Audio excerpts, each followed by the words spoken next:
مولاي صل وسلم دائما ابدا على حبيبك. السلام علیکم ورحمۃ اللہ وبرکاتہ. جب کوئی شخص مرتا ہے تو اس کے اوپر رونے والے کئی طرح کے ہوتے ہیں. باپ اس لیے روتا ہے کہ اس کا سہارا چلے گیا، وہ اپنے بیٹے کے جانے کے بعد تنہا ہے. ماں اس لیے روتی ہے کہ اس کی گود خالی ہو گئی، اس کا لخت جگر اس کی نظروں سے دور چلے گیا. اور بیوی اس لیے روتی ہے کہ وہ بیوہ ہو گئی.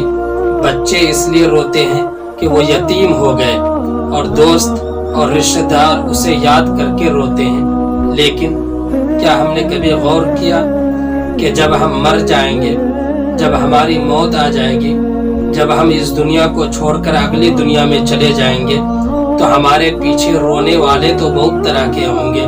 لیکن کیا کوئی شخص ایسا ہے جو صرف اس لیے روئے گا کہ میرا سفر بہت لمبا ہے؟ کیا کوئی شخص ایسا ہے جو صرف اس لیے روئے گا کہ مجھے قبر میں تنہا سونا ہے؟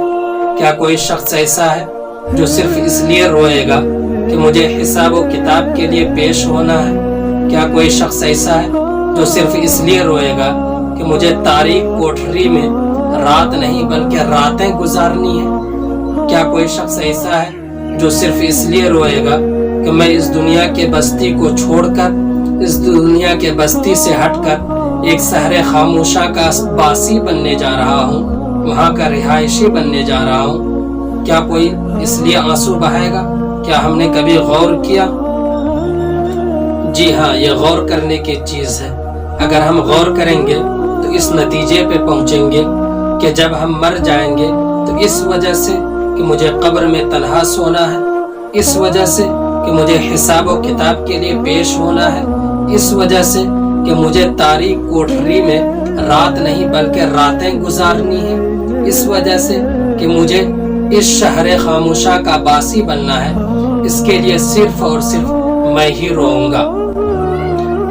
لیکن اے میرے بھائی اور میری بہن، کیا ہمیں قبر میں جانے کے بعد ہمارا یہ رونا کسی کام آئے گا؟ ہرگز نہیں.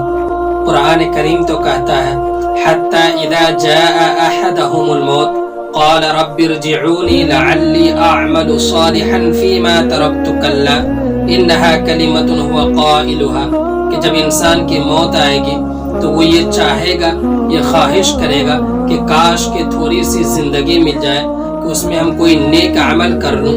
لیکن اللہ کا یہ دستور ہے کہ جب انسان موت کا مزہ چکھ لیتا ہے تو اسے دوبارہ اس دنیا کے اندر واپس نہیں کیا جائے گا. اگر ہم قبر میں جا کر روئیں گے تو ہمارا رونا کوئی کام نہیں آئے گا. اگر ہم قبر میں جا کر افسوس کریں گے تو ہمارا افسوس کرنا کوئی کام نہیں آئے گا.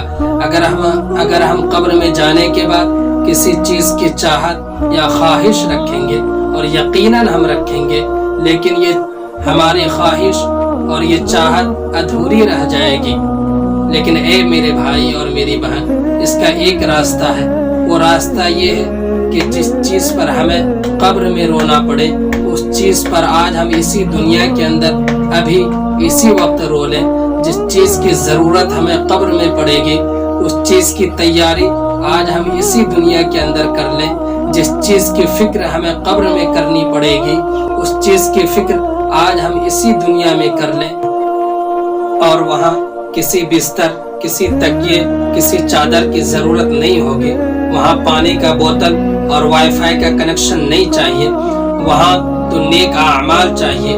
وہاں جو چیزیں کام آئے گی وہ ہے نماز، روزہ، تسبیحات، قرآن کی تلاوت، مصیبتوں پہ صبر کرنا، نیکیوں پر جمے رہنا، گناہوں سے بچنا، اللہ کا خوف، اللہ کا ڈر.